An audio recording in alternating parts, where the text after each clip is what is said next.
प्रार्थना है हाथ जोड़ के, नशे पत्ते से दूर रहिए, जिंदगी बन जाएगी, लाइफ बन जाएगी। एक अब जो नहीं जानते, अभी से मेरा चैनल है उसके ऊपर ओके करो, सब्सक्राइब करो और मेरे से जुड़े रहो। बहुत सारी बातें ऐसी बताई है मैंने जो आप कल्पना नहीं कर सकते। वे लिखियो आदू आदू पंत निवण पद मोटो साध संगत वाली क्रिया संतों बिना निवण कुण तिरिया। उन्होंने भी वाणी की शुरुआत कहां से की कि मूल कवल में चेतन चौकी गणपत आसन धरिया, आसन मार इदिग होई बैठो तो जाप अजंपा जपिया संतों बिना निवण कुण तिरिया। महाराज और प्रथम निवण किसको बताया? प्रथम निवण मारा मात पिता ने उत्पत्ति पालन करिया, अरे दूजो निवण इन धरती मात ने जिन पर पगला धरिया संता बिना निवण कुण तिरिया। तीजो निवण मारा गुरुदेव ने हृदय में उजालो करिया, और चौथो निवण इन सत्री संगत में जिन में बैठ सुधरिया संता बिना निवण कुण तिरिया। निवण करूं मारी ज्योति स्वरूपी होई इंद्र वलरिया, ऊंच नीच एक धार बरसे पण जटे निवण जटे जल भरिया। ये संतों बिना देखो बरसात रो टाइम बारिश रेवे, धड़ो रेवे ने ऊंचो बटे पानी नहीं रुके, पानी ने कोई एड्रेस नहीं बतावे कि खाडो कटे, बतावे कोई? नदी को कोई एड्रेस बताता है कि समुद्र कहाँ है? अब नदी समुद्र से मिल सकती है और मिनको ने बतावनो पड़े कि भगवान कटे। नदी से भी गए बीते हम लोग, तो नदी को कोई बताता नहीं कि समुद्र कहाँ है, पर मिनको ने इंसान को बताना पड़ता है कि भगवान कहाँ है। दीपक को बताने की जरूरत नहीं है कि सूर्य कहाँ है, दीपक जलाते ही उसकी लो ऊपर की तरफ जाती है, उसको पता है मेरा अंश ऊपर है। पर आपने बतावे तो ही भूल जावे। कितु भूलगणो आदमी इन संसार रे माने सबू ज्यादा दुखी जीव सिर्फ मिनक जमारा रो। कारण कहीं है, हमारी लिस्टें कभी पूरी नहीं होती। मारे वो चीजें, मारे वो चीजें, मारे वो चीजें, मारे ये हुई जा रात 2:30 बजे, अब कहीं चीजें तो ये चीजें भी नहीं।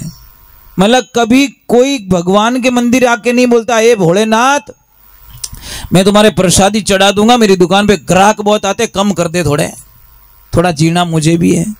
पर नहीं, कम पड़े पत्तो नहीं है। समझ में आ रही कि नहीं आ रही?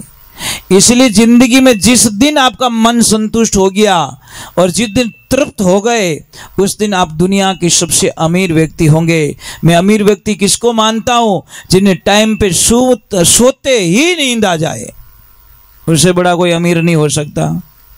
अन कोई तो रात गोलियां लेवे के अभी को नहीं नींद के आऊं की कराल नक्शो निकले ही को नहीं। थार तो साइड लेवनी 25 लाख री जेब में बेटा 2.5 लाख रुपया पड़िया, 22 लाख रो अकाउंट में पड़ियोड़ो, थाने नींद की कराई? समझ में? भाई बीमारी आती थोड़ी बीमारी लेके आते, हम जाते दुकान पे और बोलना 25 रुपए की बीमारी दे दे, तो कौन सी धुआं निकालूंगा, फिर मुझे कैंसर होगा, मेरी औलाद बर्बाद होगी। मेरे बच्चों को बर्बाद करने का सबसे बढ़िया तरीका क्या है? आप खूब नशा पता करो, फिर आपके फेफड़े सड़ जाएंगे, आपके बच्चे पैसे लगा लगा के हैरान हो जाएंगे, आखिर में कई वो मरी को नहीं आगो कहेंगे बेचारों को पैसा नहीं, तो क्या बोलेंगे? मेरे बच्चों का करूं कि मेरे घर का करूं कि मेरा खर्चा निकालूं कि इसका इलाज कराऊं? क्योंकि हमने बीमारी ली है। तो आप लोगों से मेरी प्रार्थना है हाथ जोड़ के, नशे पत्ते से दूर रहिए, जिंदगी बन जाएगी, लाइफ बन जाएगी। एक थोड़ा अभिवादन करवाना है, मैं ये पहले करवा देता हूँ, बाद में मैं दूसरी बहुत अच्छी अच्छी बातें बताऊंगा आपको, परंतु पहले तो जो मेन काम है वो भी थोड़ा हम करवा देते हैं, ठीक है? एक तो खड़े खड़े पानी मत पियो, नहीं तो घुटनों का इलाज कोई दुनिया की ताकत नहीं कर सकती। आप गोडा दुखेला, खड़े खड़े पानी मत पीजिए। जिसको भी घुटनों में दर्द ज्यादा है, चूना लेना स्टार्ट कर दो, आपके घुटनों का दर्द खत्म हो जाएगा। जिसको कमर दर्द ज्यादा है, एक छोटी सी रोटी बनाइए बाजरे की, कितनी? इतनी सी, उसको पकाना नहीं है, थोड़ा सा इधर डाला, थोड़ा सा इधर डाला, मतलब कवर बन जाए, ऊपर अंदर से गीला होना चाहिए। सेकना मत, सेक दोगे तो वो काम नहीं करेगी। जहाँ पे भी कमर दर्द होता है, शाम के टाइम में करना पड़ता है, सूती का कपड़ा लीजिए, उसके अंदर डाल दीजिए और बॉडी को पहले टच कीजिए कि भाई गर्म है, मैं सहन कर सकता हूँ, नहीं हो रहा है तो थोड़ी देर और ठंडा कर दो, और फिर बॉडी को टच करो, अभी सहन शक्ति हो सकती है, कोई ज़्यादा गर्म नहीं है।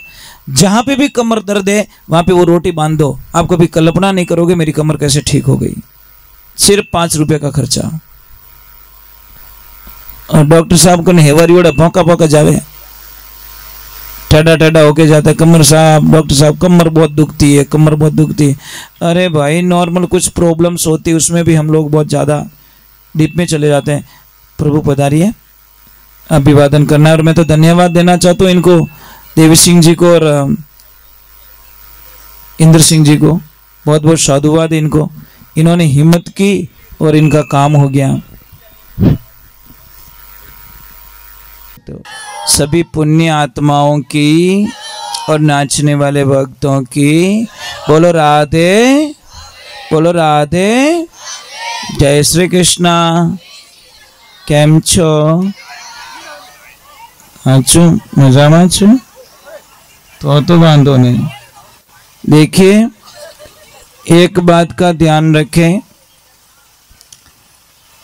आप लोग बहुत सारे लोग यहाँ पे बहुत अच्छे अच्छे लोग बैठे हो, विद्वान लोग बैठे हो।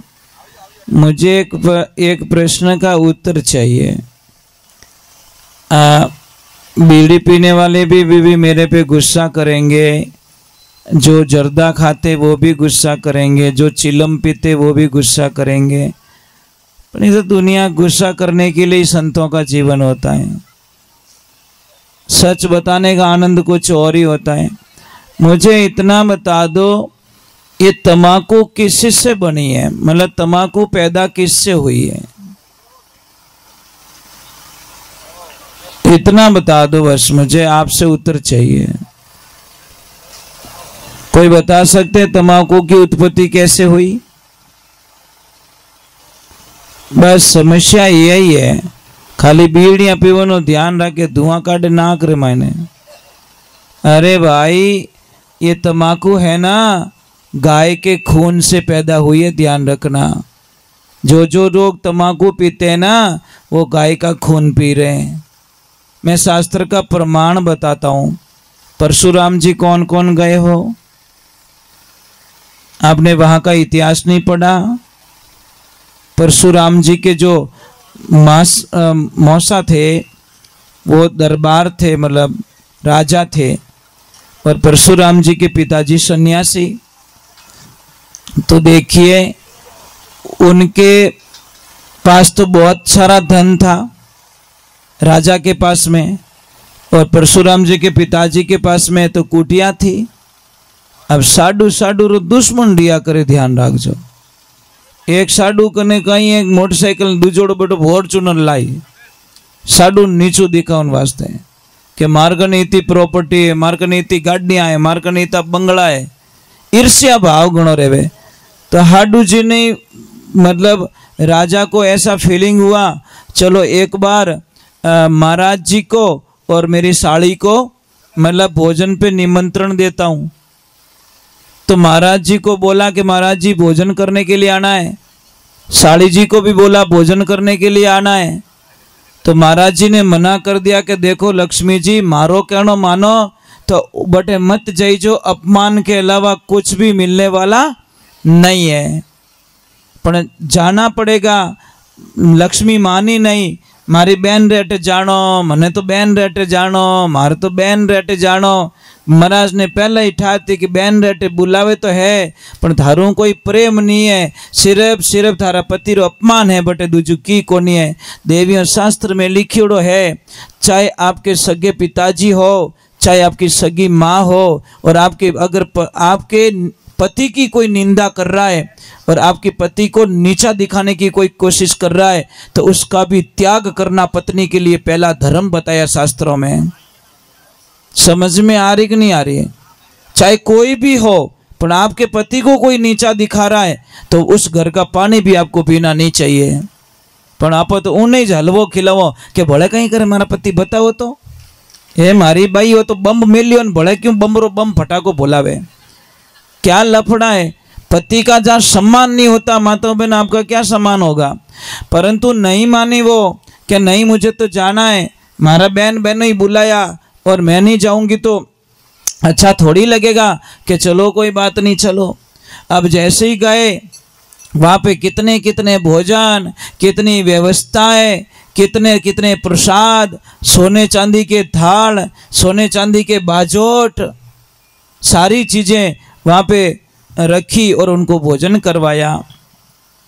अब महाराज भोजन प्रसाद ले लिया, सिर्फ एक ही चीज दिखाने के, महाराज आपके पास कुछ भी नहीं है और मेरे पास अपार धन पड़ा है। पर महाराज जी आराम से प्रसाद लिया, कुछ बोले नहीं और वापस रवाना हो गए। अब एक दिन का समय का संजोग, जब वापस देखो अगर बुलाए हैं तो वापस बुलाना ही पड़ेगा। तो महाराज जी भी जाते जाते बोले कि आप भी कभी हमारे वहाँ पे पधारना भोजन के लिए। तो राजा ने बोला चलो आऊँगा मैं आऊँगा। तो एक दिन निमंत्रण भेज दिया कि महाराज जी हम आपके यहाँ पे प्रसाद लेने के लिए आ रहे हैं, पर शर्त एक है कि मेरे 10,000 नौकर चाकर आगे पीछे चलते हैं, 5,000 आगे चलते हैं, 5,000 पीछे चलते हैं, वो सारा लाव लश्कर मेरे साथ में आएगा और आप भोजन की व्यवस्था कर लेना। अब देखिए भगवान की लीला। अब महाराज जी को ये समाचार सुना तो पैरों तले जमीन खिसक गई कि मैं कहाँ से भोजन करवाऊंगा, कुछ भी नहीं है, बैठने की व्यवस्था क्या करूंगा। अब उनकी पत्नी को बोला कि देख वो सब थारो करियोड़ो है, आप जीवन नहीं जावता तो आज वो फांसी रो फंदो गला में नहीं आवतो, पर नहीं जाऊं मारा जीजा जी कने, जाऊं मारा जीजा जी कने, ओ लाडू दियो थारा जीजा जी देख मोटारो है नहीं, जीजा जीजा करती मने जीजो बनाई छोड़ियो। अब जिम्मा कटू खावनो नहीं, बिछावनो नहीं, रेवनो नहीं, व्यवस्था नहीं करो तो अपनी गरी हल्की लागी। महाराज भगवान की कृपा होवे, उन्होंने भगवान का ध्यान किया तो कोई ऋषि मुनि आए और उन्होंने बोला कि महाराज जी चिंता मत करो, ये कामधेनु गाय है, हम आपको कुछ टाइम के लिए उधार दे देते हैं, ये सुरभि गाय आपके यहाँ पे रखिए, आपको कुछ नहीं करना है, थोड़ा सा प्रसाद बना के आपको इस टेंट में रखना है और गाय को बांध देना। 1 लाख क्या पूरी सृष्टि जिम जाएगी तो भी आपके यहाँ से भोजन कम पड़ने वाला नहीं है। महाराज अब वो तो अपार शक्तियाँ थी सुरभि में, गाय को बांध दी और खाली इसको बोलते रहना कि ये चीज़ चाहिए, खाली इतना बोलना मैया मिठाई चाहिए, मिठाई तुम्हारे तैयार हो जाएगी, जलेबी चाहिए जलेबी मिल जाएगी, लड्डू चाहिए लड्डू मिल जाएंगे, बोलना बस आपको कौन कौन से। अब इधर पूरे सैनिक आ गए, वो आ गए और सबको बोल दिया कोई बात नहीं हमारे यहाँ पे व्यवस्था हो चुकी है। तो राजा ने बोला ऐसे कैसे हो सकता है। अब सारे लोगों को जिमा दिया, साहब जितना जिमना था उतना जिमा दिया। कोई बोले ये वो, अगले को क्या बोला, राजा साहब को महाराज जी ने बोला कि जो आपके मन में पकवान की इच्छा हो वो मुझे बोल देना, वो आपको हाजिर कर देंगे।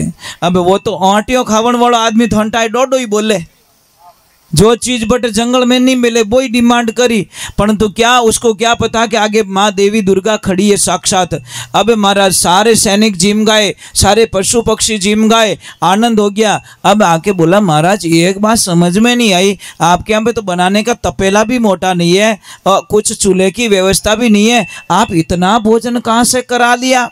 तो उन्होंने बोला कि सब हरी कृपा है, कोई महाराज जी ने मेरे को एक कामधेनु गाय दी है, उस गाय की कृपा से सारी चीज़ें मुझे मिल जाती हैं। तो राजा ने बोला देखो महाराज नाराज मत होना, ये गाय यहाँ शोभा नहीं देती, ये गाय तो मैं ले जाऊंगा, इतनी बढ़िया गाय को कौन छोड़ेगा। तो महाराज जी ने बोला नहीं उधार ली हुई है कि उधार मैं कुछ नहीं जानता, मैं इस गाय को ले जाऊंगा। तो साहब झगड़ा शुरू हो जाता है, सैनिकों को बोल दिया कि ले लो इस गाय को और मार डालो महाराज के पूरे परिवार को। महाराज देखो विघ्न खड़ा हो जाता है। तो महाराज जी ने जाके तुरंत बोल दिया हे माँ अब आप अपने परम लोक लौट जाओ, मैं आपकी यहाँ पे रक्षा नहीं कर पाऊंगा।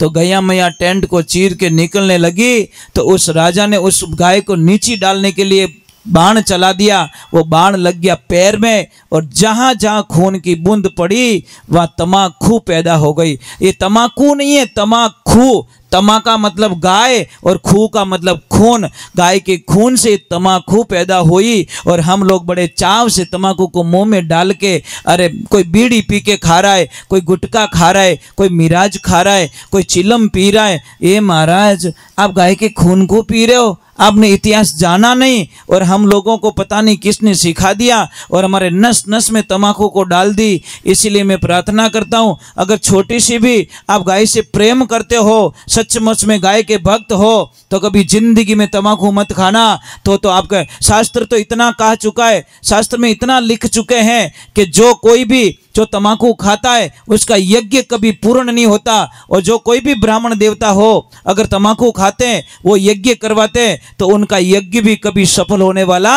नहीं है। खाने वाला और खिलाने वाला। तीसरे नंबर की एक बात बोल देता हूँ आपको, मैं आपसे वंदन करता हूँ। अब देखो वाह, अब खावन पीवन वाला रे फांसी रू फंदो लाग गो, वो तो गुस्सा करेंगे मेरे पे कि महाराज के चक्कर में मत आना, तू तो निकाल, धुआं निकाल, तभी तो मूड बनेगा। मैं आपको एक बात बोल दूं, तम्बाकू आपके जीवन को बर्बाद कर रही है। आप चिलम पीते हो तो चिलम के अंदर देखना काला काला वो जम जाता है साहब। अंदाज लगाओ, चिलम में जो जम जाता है वो हाथ से नहीं निकलता। तो आप कोई चाकू लेते हो और चाकू से अंदर चिलम को साफ करते हो, तब जाके वो निकलता है। तो अंदाज लगाओ, जब चिलम में इतना कचरा जम गया तो इस चिलम में कितना कचरा हो गया होगा साहब, यहाँ कितनी गंदगी हो गई होगी। एक छोटी सी बात है, आपका ये मकान बना हुआ है, ये आपका मकान बना, मकान के गेट के सामने कोई कचरे की बाल्टी खाली कर दे, आपको गुस्सा आएगा कि नहीं आएगा? के राजी होंगे? के डांस करोगे, आने दे आने दे आने दे तू आने दे, ऐसा बोलोगे? लठ निकालोगे कि आने दे तू, अब आजा तू, इस बार बाल्टी लाया नहीं, ये लठ पड़ेगा तेरे को, गुस्सा करोगे? तो मैं यही बोलता हूं, जब एक मकान बना हुआ है, ईंट का, पत्थर का, चूने का, भाटे का बना, उस मकान की आप इतनी इज्जत करते हो, तो ये मकान कितने का साहब? इस मकान में गंदगी क्यों जाती है? जो कोई भी चीज आती है वो अंदर चली जाती है। कोई आदमी गया हरिद्वार, जाती स्नान किया, स्नान करते ही ब्राह्मण देवता आए और हाथ पे हाथ रखा और पानी का संकल्प दिला दिया। बोलो भाई ले लो संकल्प। वो बोले ओ कहीं लफड़ो है, कि लफड़ा पड़ा कुछ नहीं है, गंगा स्नान किया, कुछ तो छोड़ना पड़ेगा। वो बोले मैं कहीं छोड़ूं? अरे कुछ भी छोड़ो। तो महाराज जी ने बोला चाय पीते हो? कि महाराज जी मैं तो चाय पीता हूँ। तो चाय छोड़ दो। कि नहीं महाराज जी चाय नहीं छोड़ सकता। कि क्यों? कि चाय छोड़ूं तो हमारी तो आंखें ही नहीं खुले, मैं चाय पीता हूं तो ही मेरी आंखें खुलती है। कोई बात नहीं। बीड़ी पीते हो? कि ओ 2-3 बंडल उड़ा देता हूं, तो बीड़ी छोड़ दे। कि बीड़ी नहीं छोड़ सकता, क्योंकि बीड़ी छोड़ दो गैस बने। तो क्या अमल खावे? कि धाबू धब खाऊं, तो अमल छोड़ दे। कि नहीं बाप जी अमल छोड़ो तो हमारे कब्जी बने। तो महाराज जी बोले बेटी रे बाप कुछ तो छोड़ दे, आया है तो कुछ तो छोड़ दे। वो बोले महाराज मैं सौगंध खाता हूं कि आज के बाद हरिद्वार लौट के कभी वापस नहीं आऊंगा। वारे वारे वारे वारे वारे बेटो, अमल छोड़े नहीं, बीड़ियां छोड़े नहीं, तम्बाकू छोड़े नहीं, चाय छोड़े नहीं, वो हरिद्वार ही छोड़ दियो महाराज। कई लोगों को ऐसी बातें बताते हैं ना, तो सत्संग में आना छोड़ देते हैं, नाम सुनते अरे कौन आना है सोनू महाराज, अरे वो तो बीड़ियां नहीं पीन देते, जानते जानते जानते वो अच्छे महाराज नहीं है। अरे भाई हमारा जीवन है, मैं तो ये कहता हूं परमात्मा ने ये शरीर दिया है, इसको मंदिर बनाओ। ईड़ा पीड़ा जोए जगत से घर सुखमण का लीजिए, त्रिवेणी के रंग मैल में उन्मनासन कीजिए, अरे भक्ति राजी वेने कीजिए, जो थारो माइलो कयो नहीं माने दोष गुरा ने मत जीजे। महाराज आए हो तो खोज करो, खोज करोगे तो खबर पड़ेगी। आप जानते हो शरीर में कितनी अपार शक्तियां हैं। हमारे शरीर में गणेश भगवान कहाँ विराजमान है, बता सकते हो आप लोग? कहाँ विराजमान है? एक भजन गाते हैं ना बुजुर्ग लोग, अरे मूल रे कवल में बसत गणेश सारे, सुमिरन करो हमेश मनावो सैया उमियारो लाल गणेश।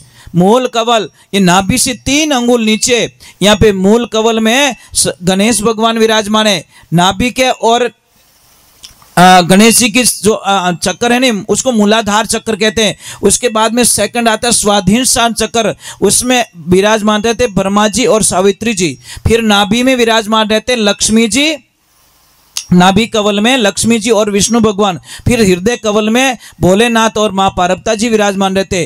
कंठ कवल में माँ दुर्गा विराजमान रहती है। और ये त्रिकुटी है। और सहस्त्रार चक्र में पहुंचना, मन पवना वटे पहुंचे नहीं मारी हेली नहीं भरमरो नाव, कहवे कबीर सा धर्मी दास ने तू आदि पुरुष ने धाय। जब तक आपको इन चीजों के बारे में जानकारी नहीं मिलेगी तब तक आप ढूंढते रहोगे बाहर, और बाहर कभी भगवान मिलने वाले नहीं है। एक छोटी सी बात बताऊं आपको, ये मंदिर के अंदर महादेव जी के मंदिर बाहर लटके रिया है, बता दो? अंदर है ना, पानी के लोटे के अंदर पानी है कि बाहर है? सिम मोबाइल के अंदर है कि बाहर लटकाते हो? बस समझ में आ रहा नहीं? वो के बाहर लटकाऊं, मेरा कहने का मीनिंग समझ रहे हो? भगवान कहीं नहीं है, भगवान मौको क्या ढूंढे बंदा, मैं तेरे पास में, काशी द्वारका में नहीं बसता, मैं बसता तेरे विश्वास में, और विश्वास है वहाँ भगवान है। और एक मैं थोड़ा सा आपको शंका निकाल देना चाहता हूँ। कई लोग सोचते होंगे महाराज जी पैसों के लिए भजन गाते हैं। प्लीज़, मैं पैसों के लिए कभी भजन गाया नहीं और नहीं मैं गाऊंगा जीवन में। मैं सिर्फ गाता हूँ भजन गाय माता के लिए, मेरा कोई लेन देना नहीं पैसों से। जो भी पैसा बचता है इन लोगों का खर्चा निकाल के, साउंड का खर्चा, गाड़ी का खर्चा, यहाँ का खर्चा, जो भी स्टाफ का खर्चा निकाल के जो भी पैसा बचता है, एक एक रुपया गाय माता का होता है। और महाराज उसमें से 1 रुपया खर्च करना और गाय का खून पीने के बराबर समझते हैं। हम लोग रास्ते में कोई चाय पीते हैं ना, खुद के पैसों से पीते हैं। अगर इनको भूख लगी है, खाना खाना है, तो भी हमारी जेब के पैसे खर्च होते हैं, उस पैसे में से हमारा कोई अधिकार नहीं होता। और महाराज एक छोटी सी बात है, मैं यहाँ सिर्फ प्यार प्रेम के लिए आया, पैसों के बजट में कोई लेन देन नहीं हमारा। पूछ लेनो देवी सिंह जी से, इन्होंने बोला कि आप सिर्फ देखो, या तो प्रेम चलेगा या पैसा, दोनों में से एक चीज़ मुझे रखनी पड़ेगी। या तो मैं पैसे से प्रेम करूं, तो मैं पैसे से अगर प्रेम करता तो रियलिटी में बोल रहा हूं मैं आज यहाँ नहीं आ सकता, क्योंकि इन्होंने स्पष्ट बात बता दी कि मेरा बजट इतना नहीं है। तो मैंने इनको बोला पैसे मत बोलो, आप तो तारीख तय करो। ये चीज़ होती है। मुझे अच्छा लगता है। आपका एरिया में 3 बार आ चुका हूँ, ये तीसरी बार है और चौथी बार भी आऊँगा। मुझे पूरा विश्वास है कोई न कोई बुलाएंगे मुझे, पर बीड़ी पीने वाले नहीं बुलाएंगे, अमल खाने वाले नहीं बुलाएंगे, गांजा पीने वाले नहीं बुलाएंगे, नशे वाले मुझे नहीं बुलाएंगे। क्यों कि उन्होंने तो मैं आडो फिरूं। सही बात है महाराज, है ना। तो अभी आप मेरी बातें पूरी होने वाली नहीं है, थोड़ी देर आप जो भी, मैं सिर्फ 10 मिनट का टाइम दूंगा, ज़्यादा समय में बिगाड़ना